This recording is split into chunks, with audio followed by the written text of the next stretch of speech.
Alright, so I've finally finished off the driver's side shock tower. So everything's been fully welded up on the shock tower, and I've just tacked it into place on the chassis. Also got the lower mount tacked in as well. So really stoked with how it turned out.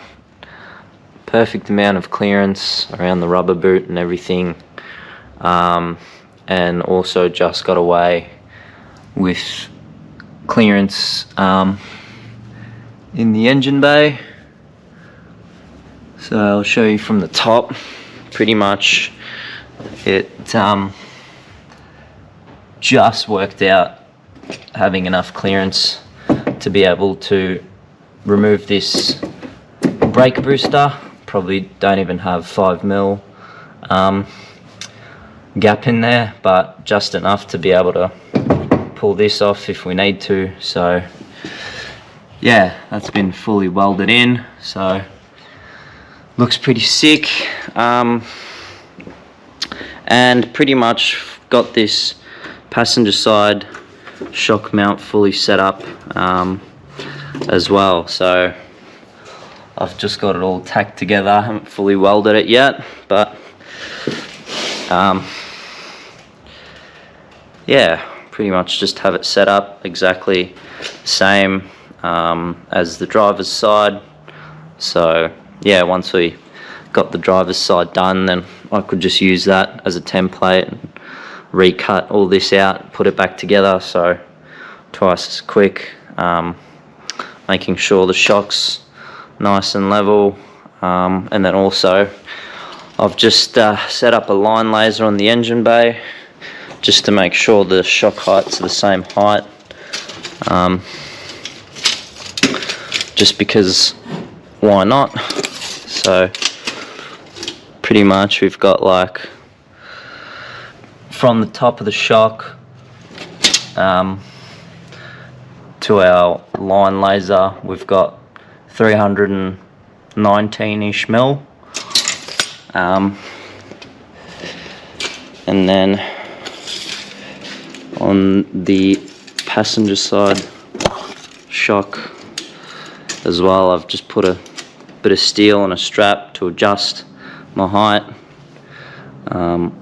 As you can see, we've got 320mm, so 1mm too low. I'm pretty happy with 1mm. So yeah, pretty much exact same height. Doesn't really matter too much if it's a couple mil, but if we can make everything as spot on as we can, then I will do that. So yeah, pretty much just gotta all tack this up now into posi, and I can put that back in. Also just mark out the cutout in the tower brace as well, so we can get a bit of more weld onto the chassis, and then just reset this shock to 505mm long, and then just make up the bottom mount and tack it in. So yeah, quite an easy job. So once we've gotten that all tacked in, I can start fitting up the high mount turbo, just because we're probably going to, I just want to make sure that I'll be able to clearance that with the shock tower brace, and also I've removed the air box, so I'll play around with that. But yeah, that's about it. So yeah, also just what I was saying before about the hole, just cut out a hole, same as for the coil tower, so you can just weld a nice bead around in there to have a bit of extra purchase.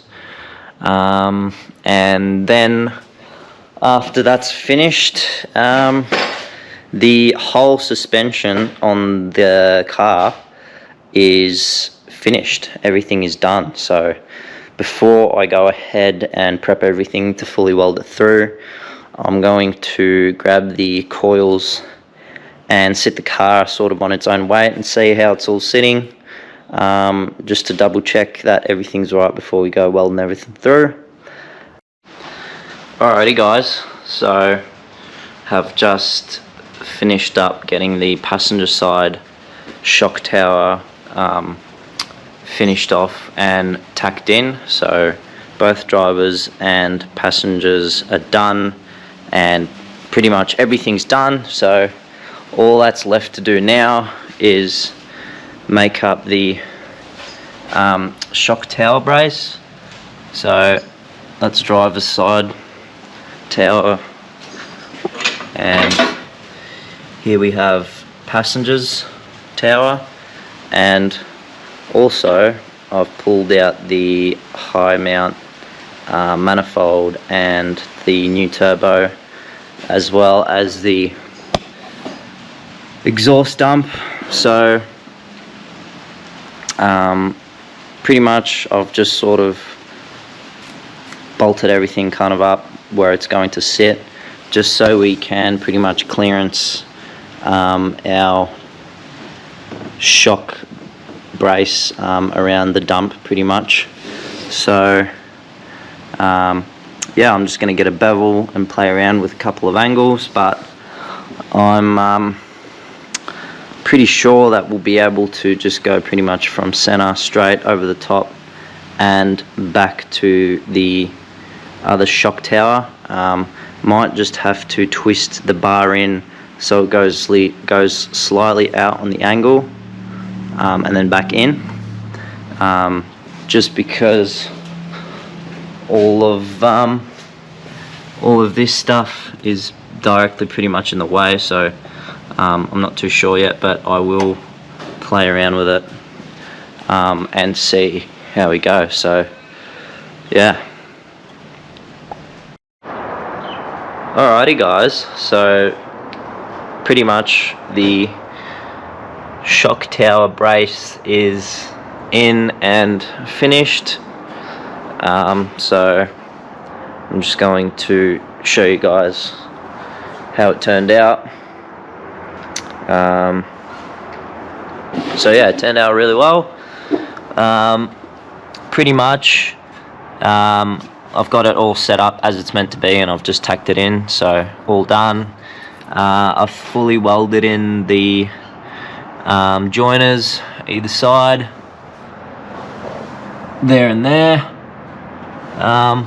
So yeah, pretty much a bit of mucking around with clearance, quite tight in here, and trying to figure out how to position the tube.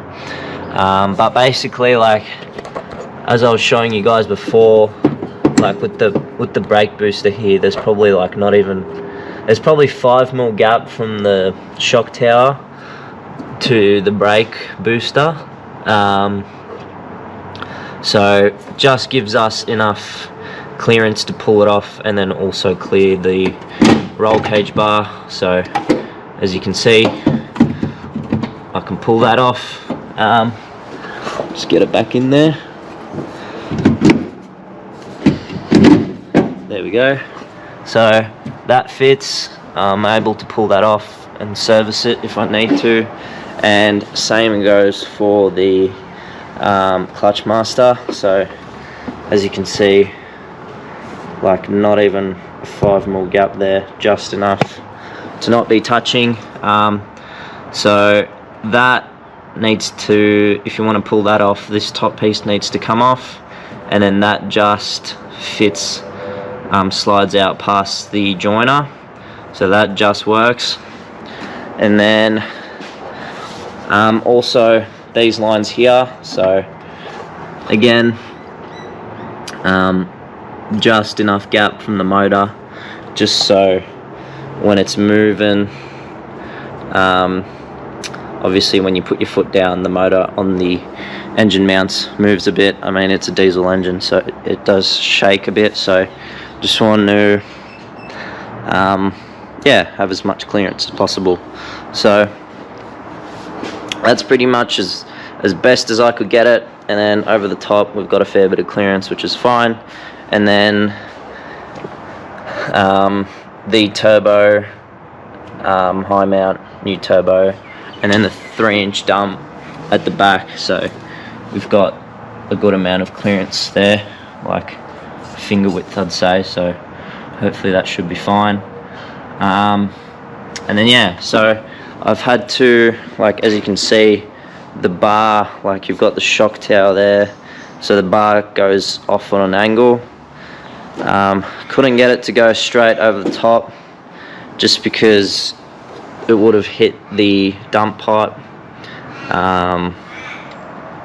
So yeah, I've just angled it a fair bit off to the side and then back around, but shouldn't matter too much. I mean, once it's all welded in and bolted up, it'll be strong. So yeah, again, I couldn't go straight over the top. Mainly I moved the tube like on an angle here because one, this was in the way, which if I came over the top and came down more on a harsher angle, that would have meant that my actual bar would be sitting lower on the shock tower if I came in out and then on a harsher drop. So basically then, I don't know if you can see there, but that's the steering column coming out. So there's just enough room there as well from the tube. So it's all like pretty much as tight as it can be. And then obviously we've got this here that we've like just clearanced as well. So yeah, all very, very tight.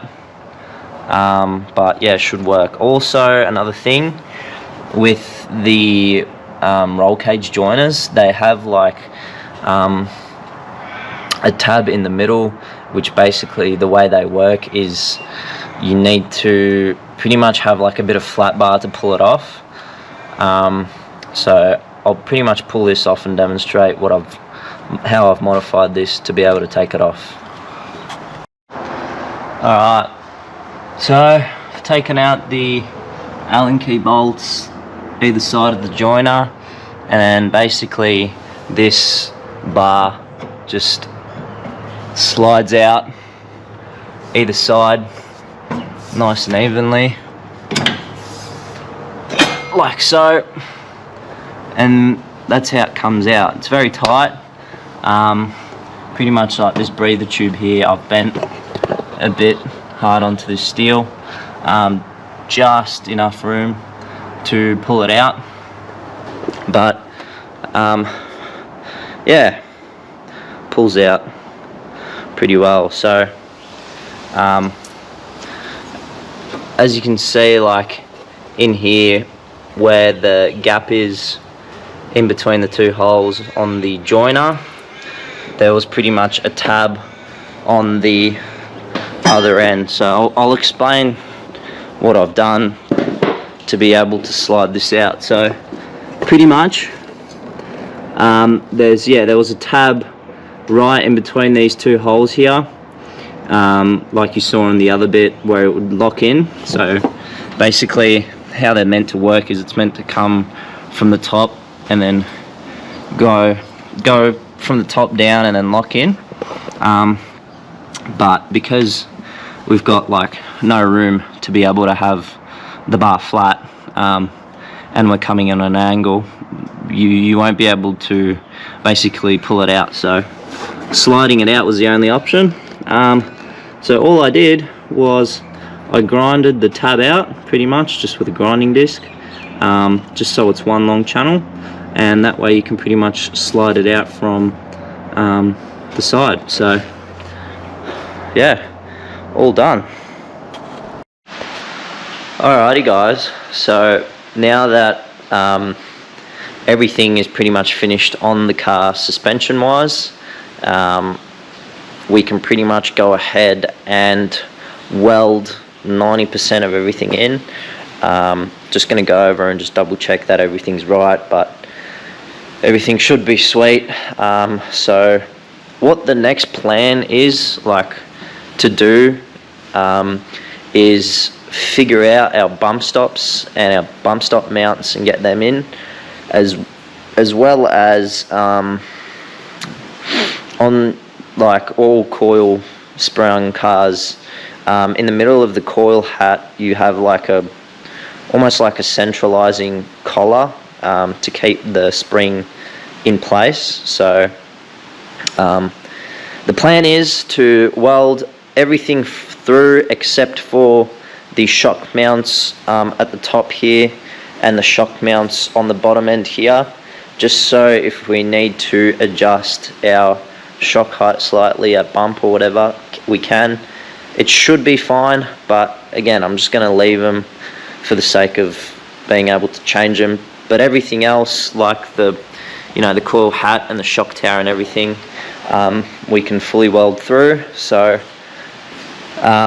that's the plan, is to get everything welded through so I can chuck tyres back on this, and maybe get the engine hoist and actually fully flex this car up, and just see what it does. So hopefully, weld this through. We shouldn't be snapping any mounts off because at the moment it's tacked in. So I reckon that's going to be the safest bet to do that. So yeah, weld everything through, get the coil springs in, get the wheels back on and everything hooked up, and flex this car up and just see what it does. And then I might have to put the tray back on and just see where the tyres hit.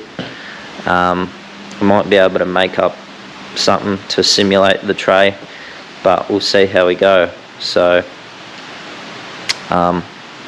yeah, I'm just gonna crack into getting everything ready and start welding, baby.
Alrighty, so I have just finished completely welding in the whole rear end of the car. So it's been pretty much 2 days of just welding. So yeah, came out pretty well. Fairly happy with it all. The welds look pretty solid. So yeah, I've just left the shock hoop mounts just in case we have to adjust it, but other than that, everything has been fully welded through. So yeah, one thing that I was doing again, if you're doing like heaps of welds, pretty much just do like 2 welds on one side and then 2 welds on the other, and then just sort of rotate, just so you're not heating up one massive area at a time to prevent warping. So slowly, but we're there. So I'll just show you guys sort of how it all turned out.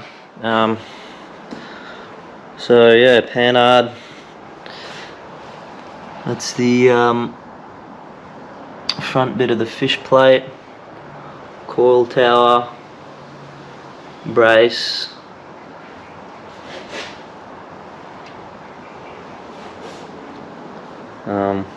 shock hoop,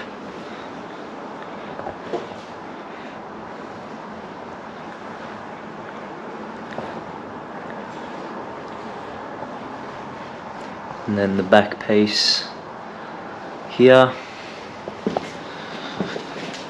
and then the other side.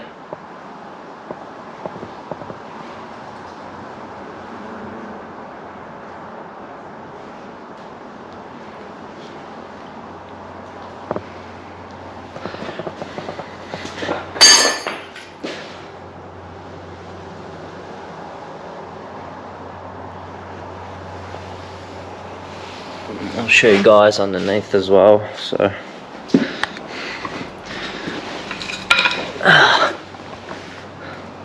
underneath view,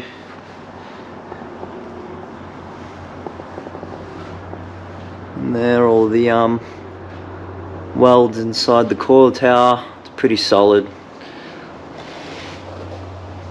Sway bar bracket, and then yeah, same on the other side.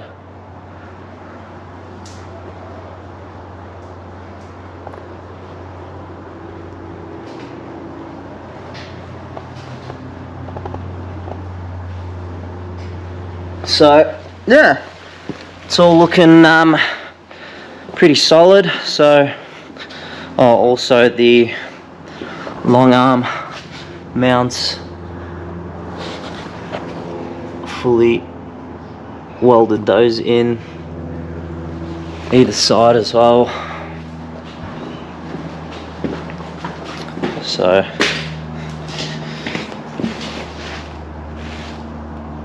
that's pretty much them.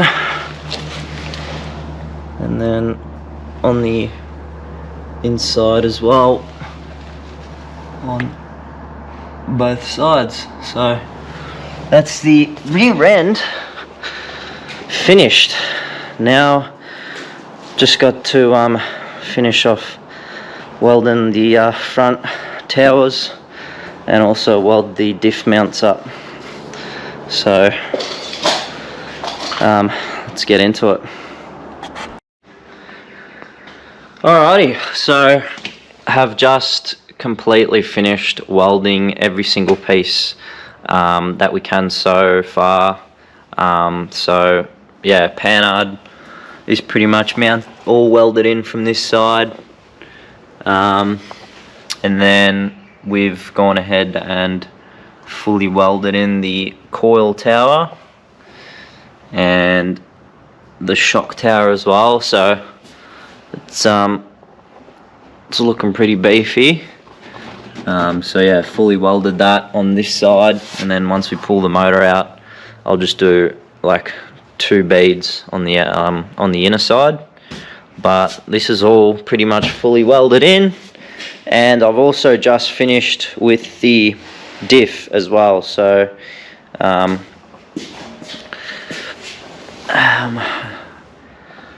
as you can see, mounts all welded in.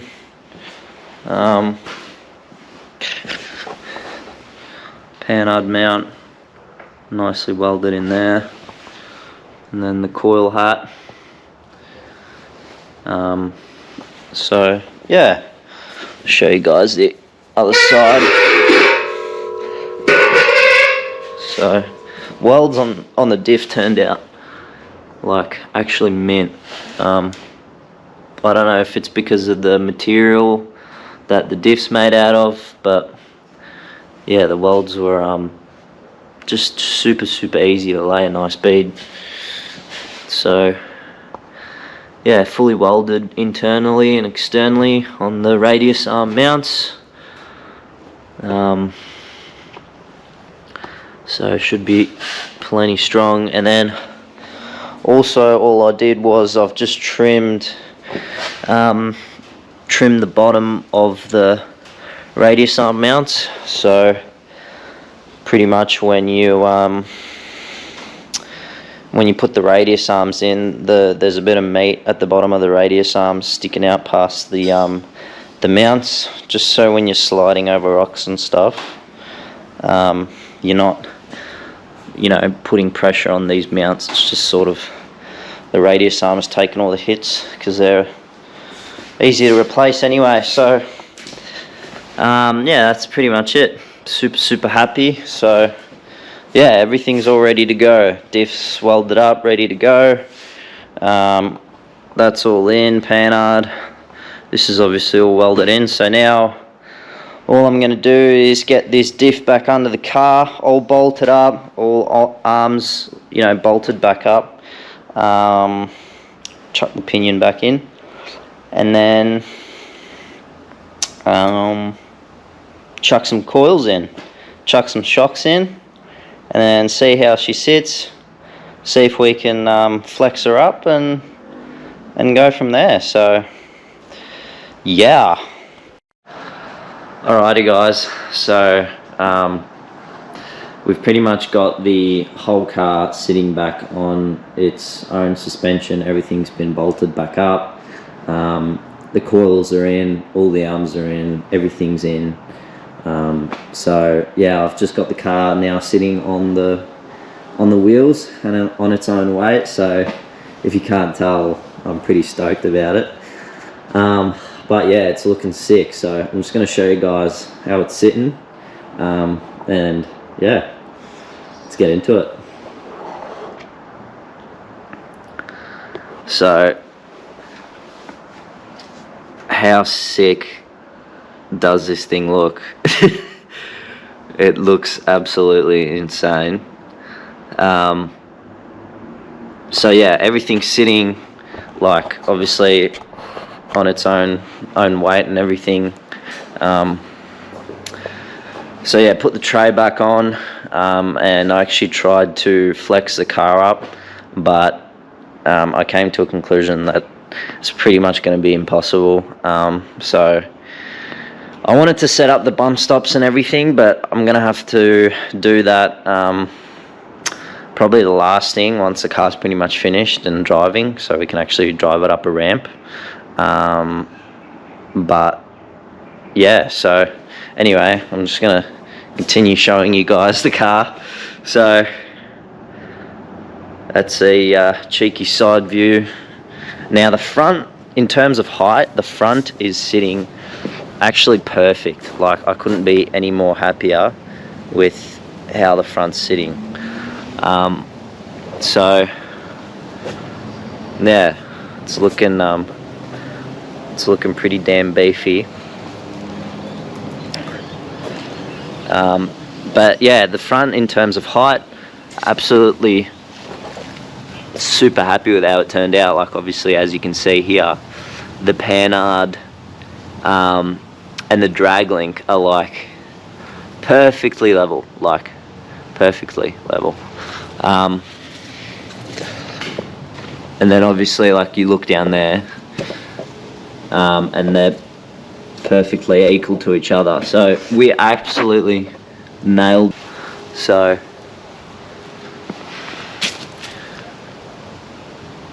yeah, really happy with that. So I think, yeah, at the moment it's sitting just above ride height. So with two people in, it should be perfect for ride height. But all in all, it's like perfect.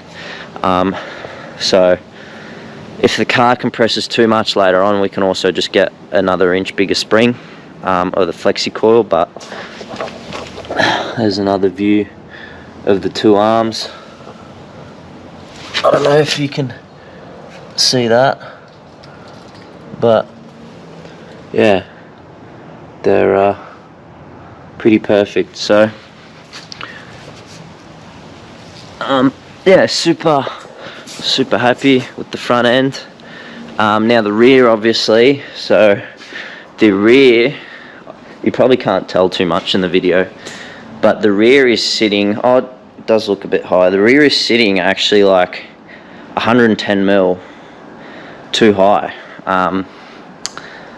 So obviously, like, with the way we had the springs set up and everything,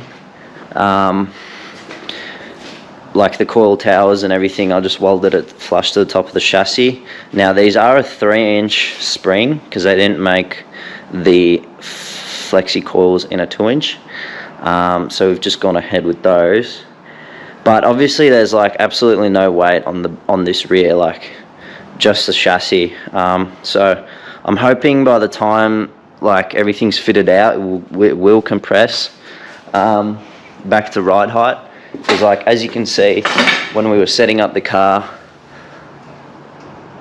oh, you can pretty much tell here that the rear's jacked up heaps. But, like, you can tell that this lower arm is on like a massive angle. And, like, another thing is the upper control arms are on an angle as well, just because of how jacked it is. So, but that's fine. But yeah, I'm just going to take this tray back off because I did put it on initially to flex it up and see like where the tyre touches and get some bump stops going in that, but I'll have to do that at a later date. So yeah,